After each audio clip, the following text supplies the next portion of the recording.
가끔 시장을 보면요. 거대한 기업이 자신의 심장 자체를 바꾸는 정말 엄청난 결정을 내릴 때가 있습니다. 오늘 바로 그런 이야기를 해볼까 하는데요. 철의 제국, 포스코가 하얀 석유라고 불리는 리튬의 미래에 사실상 모든 것을 건 거대한 도전을 시작했습니다. 과연 이 승부수 성공할 수 있을까요? 오늘 그 가능성을 숫자로 아주 냉정하게 파헤쳐 보겠습니다. 네, 맞습니다. 바로 리튬이죠. 기술과 또 지속 가능성, 이 두 가지가 핵심 전쟁터가 된 이 고위험, 고수익의 세계에서 포스코가 던진 승부수가 과연 어떤 의미를 갖는지 지금부터 깊이 한번 들여다보겠습니다. 그리고 본격적인 분석에 앞서서요. 잠시 안내 말씀드립니다.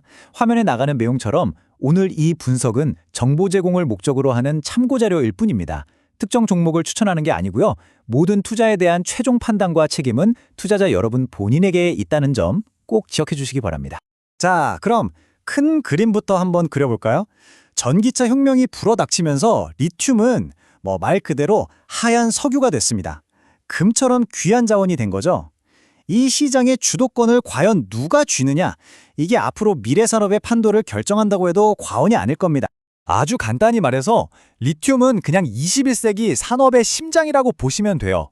이 작은 원소 하나가 없으면 우리가 지금 꿈꾸는 전기차 시대, 또 클린 에너지의 미래는 단 한 발짝도 앞으로 나아갈 수가 없는 거죠. 그럼 이 귀한 리튬을 확보하려는 기업은 도대체 어디로 가야 할까요? 현재 시장에는 크게 두 개의 거대한 전장이 있습니다. 바로 호주와 아르헨티나인데요. 둘 중 어떤 곳을 선택하느냐가 기업의 운명을 가릴 수 있을 정도로 아주 중요한 결정입니다. 이 두 방식의 차이는 아주 명확합니다. 호주의 암석채굴은 비유하자면 최첨단 공장에서 빠르게 제품을 찍어내는 방식이고요. 반면에 아르헨티나의 염수 추출은 거대한 태양열 농장에서 시간을 들여서 천천히 수확하는 방식에 가깝죠. 결국 핵심은 속도냐 아니면 비용이냐, 바로 이 문제입니다. 자, 화면에 보이는 표를 잠시만 자세히 들여다보시죠. 이 숫자들 안에 모든 답이 있습니다. 보시면 비용 면에서는 아르헨티나가 톤당 거의 2,000달러나 저렴해서 확실히 유리해 보이죠. 그런데 말입니다. 물 사용량을 한번 보세요. 호주의 2배가 헐쩍 넘습니다. 이건 단중히 비용 문제를 넘어서 요즘 그토록 중요하게 여기는 ESG 경영 시대에 아주 심각한 환경적 딜레마를 안겨주는 겁니다. 바로 이 지점에서 포스코의 깊은 전략적 고민이 시작된 거죠. 바로 이 지점에서 오늘의 주인공 포스코 홀딩스가 무대 위로 등장합니다. 철강의 거인이 리튬 시장에 던진 이 승부수는요, 단순히 사업을 좀 다각화해보자는 차원을 넘어서 회사의 정체성 그 자체를 바꾸는 거대한 도박이라고 할 수 있습니다. 8억 3천만 달러, 우리 돈으로 환산하면 약 1조 원이 훌쩍 넘는 어마어마한 금액입니다. 이 숫자 하나만 봐도 포스코가 이 사업에 얼마나 진심인지, 그리고 동시에 얼마나 큰 리스크를 짊어지고 있는지 우리가 알 수 있는 대목이죠. 바로 이 부분이 포스코 전략의 핵심이자 가장 똑똑하다고 평가받는 부분입니다. 속도의 호주와 비용의 아르헨티나, 이 양쪽 모두에 베팅을 한 거죠.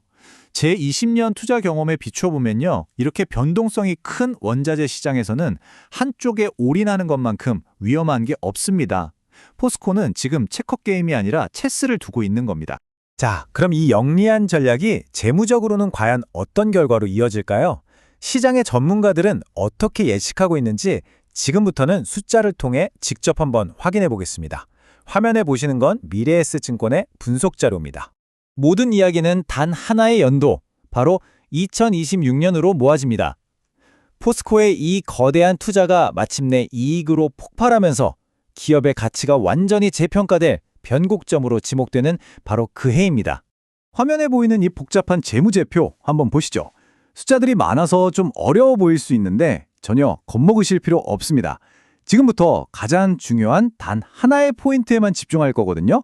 바로 2025년과 2026년 사이에 벌어지는 극적인 변화입니다. 자, 이 그래프를 한번 보십시오. 정말 놀랍지 않나요? 2025년에 약 2조 7천억 원으로 예상되던 영업이익이 단 1년 만인 2026년에는 3조 7천억 원으로 무려 1조 원 가까이 그야말로 수직 상승합니다. 여러분, 이게 바로 리튬 사업의 이익이 본격적으로 실적에 반영되면서 만들어낼 마법 같은 효과입니다. 이 순간이 바로 투자자들이 그토록 기다려온 아하의 순간인 거죠. 그런데요, 단순히 이익 총액만 늘어나는 게 아닙니다. 진짜 중요한 건 회사의 체질 자체가 개선된다는 점이에요. 수익성을 나타내는 지표인 영업이익률은 5%대로 올라서고요. 순이익은 거의 2배 가까이 뛸 것으로 전망됩니다. 양적인 성장과 질적인 성장이 동시에 일어나는 거죠. 하지만 정말 노련한 투자자라면 바로 이 지점에서 흥분을 가라앉히고 냉정해져야 합니다. 이 장밋빛 전망이 과연 보장된 홈런일까요? 이제 계약서의 가장 작은 글씨, 즉 잠재된 리스크들을 꼼꼼하게 들여다볼 시간입니다. 그렇다면 우리가 예의주시해야 할 핵심적인 불확실성에는 어떤 것들이 있을까요? 어떤 예상치 못한 변수가 이 아름다운 시나리오를 망가뜨릴 수 있을까요? 증권사 리포트들은 크게 4가지 리스크를 지적하고 있습니다. 첫째, 포스코 ENC 같은 다른 자회사의 실적이 부진할 가능성. 둘째, 롤러코스터처럼 도무지 예측이 불가능한 리튬 가격의 변동성. 셋째, 갈수록 까다로워지는 ESG 관련 규제들. 그리고 마지막으로 이 거대한 전환 과정을 정말 성공적으로 해낼 수 있을지에 대한 실행 리스크입니다. 마치 강력한 수포카를 샀는데 언제 터질지 모르는 엔진 경고 등을 항상 불안하게 쳐다봐야 하는 것과 같은 상황이죠. 자, 그럼 이 모든 긍정적인 전망과 잠재적인 리스크를 종합해서 전문 투자자라면 이 기회에 어떻게 접근해야 할까요? 이제 분석에서 실행으로 넘어가서 구체적인 투자 전략을 한번 세워보겠습니다. 이건 사실 제가 어떤 새로운 투자처를 볼 때마다 따르는 기본적인 원칙이기도 한데요. 첫째, 단기 주가에 일희일비하지 마시고 최소 3년 이상을 내다보는 장기적인 관점을 꼭 가지세요. 둘째, 분기 보고서가 나올 때마다 리튬 사업 외에 다른 자회사들의 실적을 반드시 확인해야 합니다. 셋째, 당연히 리튬 가격의 흐름을 계속 주시해야 하고요.